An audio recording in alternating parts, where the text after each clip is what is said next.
Dale, we are joined by FIU Athletic Director Scott Carr, who just made himself a deal with Pitbull to have Pitbull Stadium. That's where the Panthers will be playing this year. All right, Scott, we got to talk about how this deal came together. How did you guys and Pitbull wind up in the same room going, your name should be on our stadium? Yes. Well, thanks, Andy. Pause up, dale. That's how I roll nowadays, right? But yeah. So I'll give you the background. Hopefully it doesn't take too long. I'll try to move quickly to let you know. This has been going on for over a year, right? I haven't done the math on exactly when, but it's been over a year when we first started the conversation. So, and really, it probably started go back a little bit further when I first got here 2.5 years ago. Knew that we needed to generate more revenue, knew that we needed to have a strategic plan. So we were having a lot of those intentional conversations here as a staff and, really saying, what are our strengths, right? I mean, I can easily tell you what our weaknesses are, but what are our strengths, right? And we need to lean into those. Well, a strength at FIU is we're really young. We're a young university. We're a young athletic department. We're a very young football team. When I got here, we were 20 years old. We couldn't even go to the bars and have a cold beer. We were so young, right? So we wanted to lean into that, right? That means we can be more creative and innovative and unique and not, rock the boat, right? With the fan base. And so we wanted to really lean into those types of factors. We knew that we were in the city of Miami, amazing city. What could we do to lean into the strengths here? And what are the strengths here? Well, there's a lot of famous people that live down here, right? And so, so we were leaning into all that. And so, really challenging the staff here that, hey, in the next 12 to 24 months, the biggest revenue opportunity we have here right now is the football stadium. We really need to attack that and figure out what we can do there. So Alex Kelly's our chief revenue officer, and he's a local guy, right? So he knows the Miami vibe. And he just said, hey, Scott, what about looking at celebrities, right? What about a celebrity to name our stadium, right? And I said, sounds great. And of course, then the next thing was, let's start, from him, hey, what about Pitbull? Let's try to start with Pitbull, right? So, we started the process and we're partners with Van Wagner here. They got our multimedia rights and have since 2016. They're great partners. And one of our sales guys here, one of the Van Wagner sales guys, Alfred Caballero, he had a connection with somebody that, with one of the upper management folks with Armando. And so connected with him through the Van Wagner folks, had an initial meeting with just him, and he loved the idea. Right now, we had done a lot of homework, a lot of research. We knew that Slam Academy, that's some charter schools that Armando started. It's up to 14 schools now, and they really sports is a big emphasis there. They teach the kids using sports, and so we knew that would be a big deal to Armando. And education was really big to him. Obviously, we're higher education. That's K through 12 with Slam. So we started putting some things, in a working document. Hey, here's some things FIU could do for Slam, right? And then, looking at, what are some ways we could sweeten the pot? Well, we were smart enough to know that if we had someone like Pitbull on our stadium, we'd get a lot more money for sponsorship, right? So let's use the on the field sponsorship. If FIU goes out to sell that 2 years ago, we'll get a little bit of money, right? If it's Pitbull Stadium and we're selling that, what is that, triple, quadruple, what somebody's willing to pay, right? So we packaged a few of those elements together. So just so you know, you may not have seen that yet from any documents that have come out, but like the naming rights. So Kia of South Dade is the field sponsor. Well, their money is technically in the naming rights partnership, right? It's not separately coming to FIU, right? So that's part of the 1.2 million, right? But we wanted to be creative like that. So to show, hey guys, there's ways that you can actually chip away at the 1.2 million because people are going to want to get on board because it's you, right? Because it's Pitbull. Right. And I was going to ask about that because part of the deal is also he gets to use the stadium rent free for 10 dates. And I mean, a 24,000 seat facility is not easy or cheap to come by. Right. So that obviously is probably a revenue generating opportunity for him. Yes. Where it may just be a wash. Yes, 100%. Well, and so those 10 opportunities and we need to clarify for people. I'm not in his business, right? I don't see him having 10 concerts in a calendar year, right? In our stadium, right? You got to move those around and all that. But to your point, the stadium rental is not cheap, and it's certainly not cheap in South Florida, right? Everything costs more here, right? So it's an opportunity, whether it's him in concert, whether it's somebody that he, is mentoring that's in concert, or whether it's something that's not even music related, right? Because one of the things people don't realize is Armando is an incredible entrepreneur and businessman. I mean, I've been blown away at all the relationships he has just in the business world, right? So it may be something out there. It could be, he's got a partnership with NASCAR, right? I don't know what you would do with NASCAR at our football stadium, but creative minds, right? So there's 10 events, and it's great for him because, to your point, he technically could make his money back. He may make money off of this deal, right? But at the same time, it brings all those people onto our campus, to our football stadium, right? People know FIU, they know our football stadium.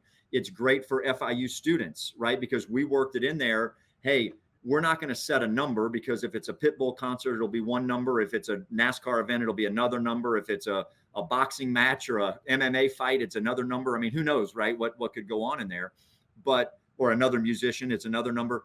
But they've agreed to set aside some tickets that our students could purchase at a discounted price, right? All to be negotiated depending on the event, of course.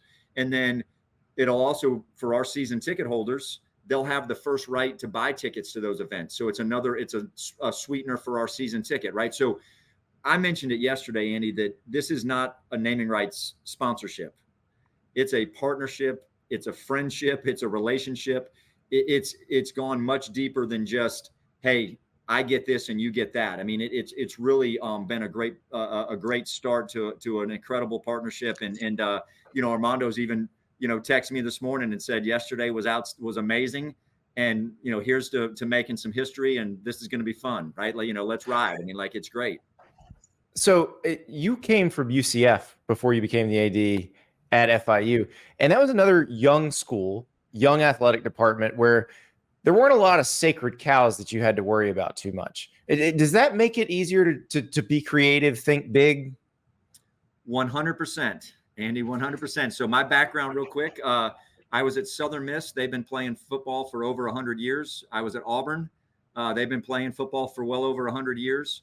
And then UCF and FIU, right? And the history and tradition, if you're at one of those first two schools I mentioned, don't even change the size of the font on the nameplate on the back of the jersey, right? Or you're gonna run into a buzzsaw, right? Whereas at UCF, UCF is young, but their football program started in '79. Here at FIU, we didn't start till 2002. So a lot of similarities, right? I mean, that's one of the reasons, we've gotten super creative with our uniforms down here, with the Vice uniforms, right? I know you talked to Dan Frisella about best uniforms in the country last year. Yeah. Right. I mean, and by the way, little breaking news for you. We'll have some new ones for this October, that are in the works. Right. So we'll have some new ones that we'll be launching in a couple months. Right. But you can be a lot more creative. I wore this shirt for a reason. This isn't navy blue or gold. Those are our traditional colors at FIU, right? This is Biscayne blue. You can do Biscayne blue at FIU. You try to do a Biscayne blue at Southern Miss or at Auburn, that you may be getting your buyout in your can't do the Opelika orange at Auburn. It's got to be that color orange. Yes, 100%, right? So you can certainly do that, and so I knew that coming in here that we could be really creative and push the envelope. And the fan base and everyone was going to give you a lot of leeway on that. And so to me, that just really helps your creativity and your innovation, where you can, you can do these types of things. You can think this way. You can think outside the box. Shoot, at some of those other places, they may not even want you to name the stadium after a Fortune 100 company, right? So, here we can name it after a international superstar, right? So it's been great. No, and I appreciate you just allowing me to name different stadiums after rappers. I spent the entire day on Tuesday doing that, so that was nice. But just from a business standpoint, marketing standpoint, I find this fascinating. We talked about this on the show on Wednesday. rarely do you see a deal where somebody is getting paid and then also getting a massive amount of publicity for that. Usually you have to pay for that level of publicity, but I would venture that's the most we've talked about FIU maybe ever in terms of the football program in one day.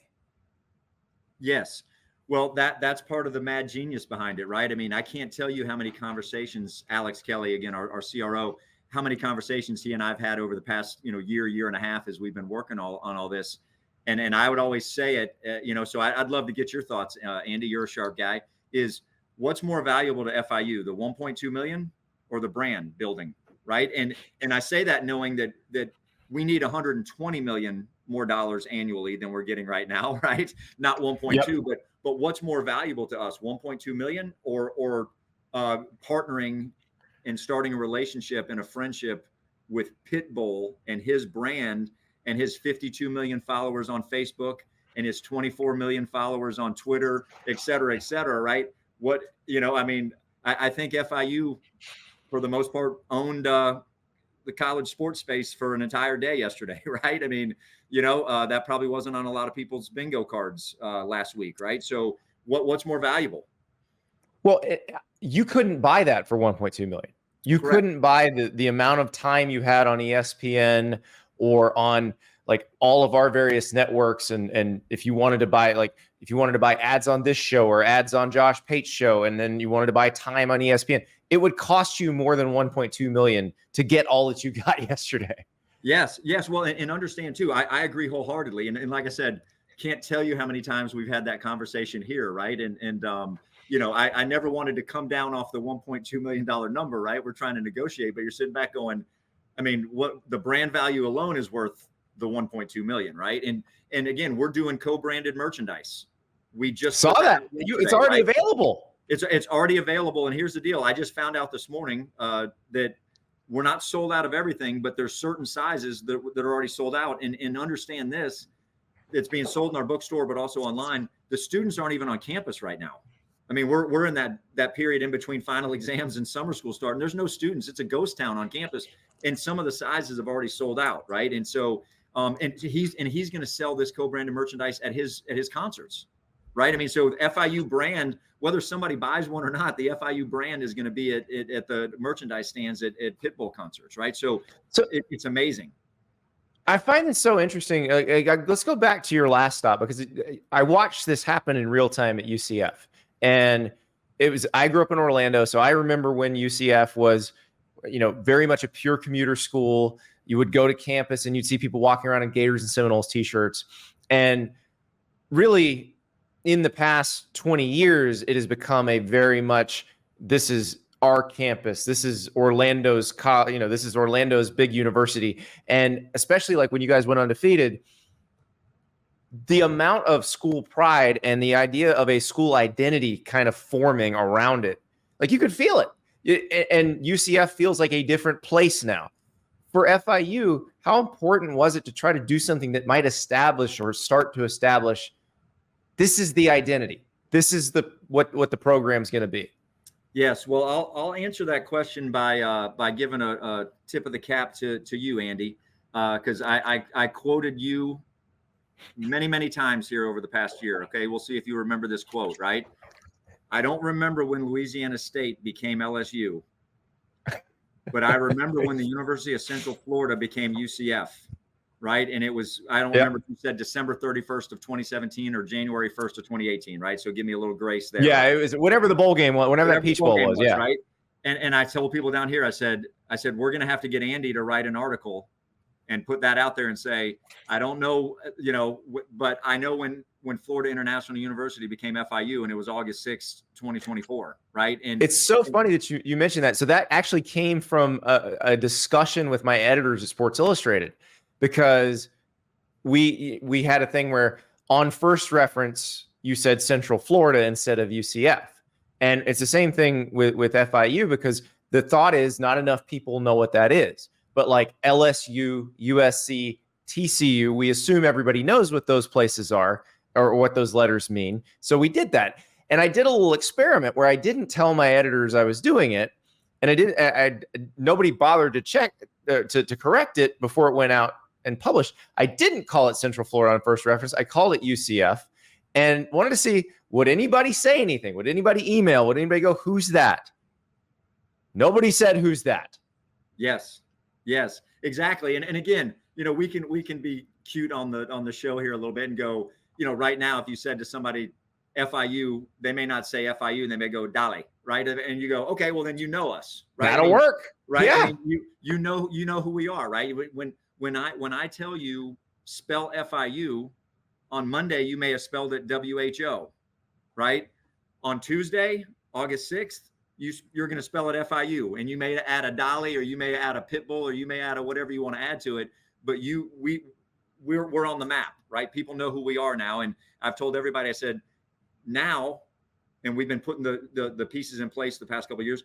Now we got to go win, right? We need to go win now, right? I mean, it's marketing is great, but you got to win. You got to be competitive, and I'm excited about Coach McIntyre and our football team and all our other sports as well, right? But we're talking about a football stadium right now.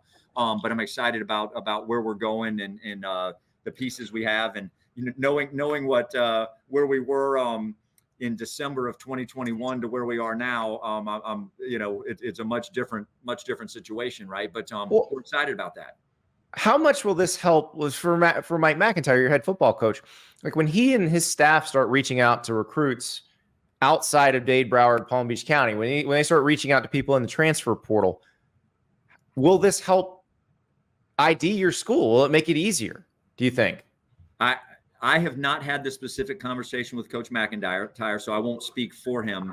But from my perspective, absolutely. Again, we're on the map, right? And we have someone who, although he's an international superstar, he wants FIU to elevate, right? And so I'll use an example, not of a current recruit, but just of I can remember the first time I met Armando.